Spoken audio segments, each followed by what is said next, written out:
is my great honor to lend my voice today on behalf of all of you and on behalf of the world's peaceful, meditative Falun Gong practitioners who continue to practice nonviolence in the face of such horrific oppression. Each and every one of you here today is a great inspiration to me. The freedom to practice a religion or a spiritual practice is a universally recognized human right. It is certainly one on which this country was founded, as men and women persecuted in Europe for their religious beliefs came to America in the 17th and 18th centuries, seeking freedom and a new life. Since that time, immigrants have come from all over the world yearning to breathe free, to practice their religion, their spirituality, or no religion, as they alone have the right to see fit. This is a core American principle, and no government should ever persecute its own people because of a spiritual practice. This doctrine is so important to us here in America that it is enshrined in our First Amendment, our very First Amendment in the Bill of Rights in our Constitution. And it is not only an American value. The great Persian Sufi poet Rumi wrote in the 13th century, "Christian, Jew, Muslim, shaman, Zoroastrian, stone, ground, mountain, river. Each has a secret way of being with the mystery, unique and not to be judged."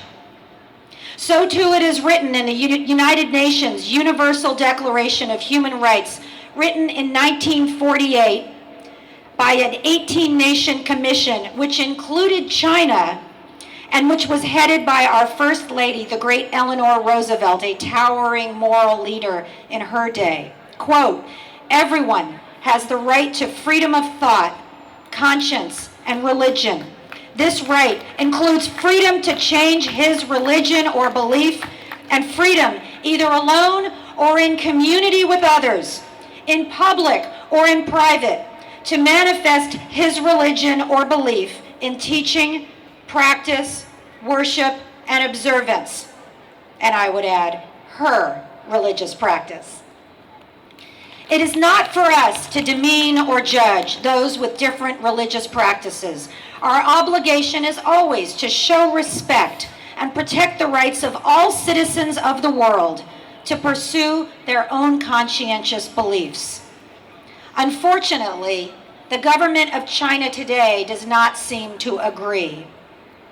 Falun Gong, Christians, Tibetans, and Uyghurs in China have been persecuted for their religious beliefs.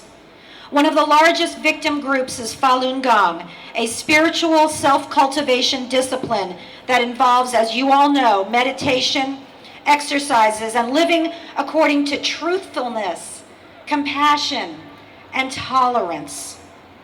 By 1999, the Chinese government estimated over 70 million people were practicing Falun Gong.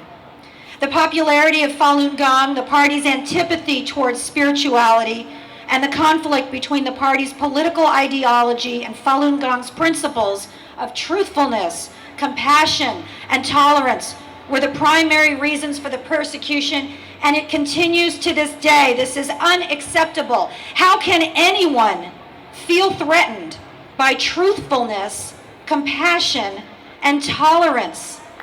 All moral beings of every major religion and no religion aspire to these values that each of you puts into practice daily.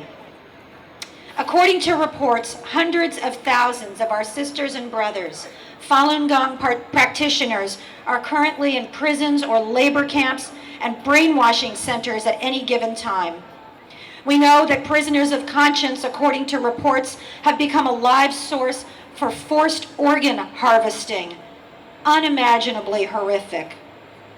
Researcher Ethan Gutmann, former Canadian Secretary of State for Asia Pacific, and human rights attorney David Kilgore, and international award-winning human rights lawyer David Matas say that tens of thousands of Falun Gong practitioners have even been killed for their organs.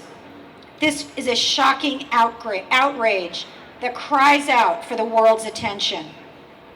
I'm proud to say that here in the United States, 120 members of Congress have so far co-sponsored House Resolution 343, calling on the Chinese Communist regime to end the persecution and the forced live organ harvesting from Falun Gong practitioners.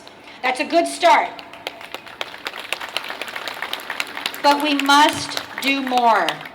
I urge everyone who hears this speech to speak out, to organize, to lend your voice and your time to our brothers and sisters in China who so desperately need our support. This is our time to stand with them. What will you do?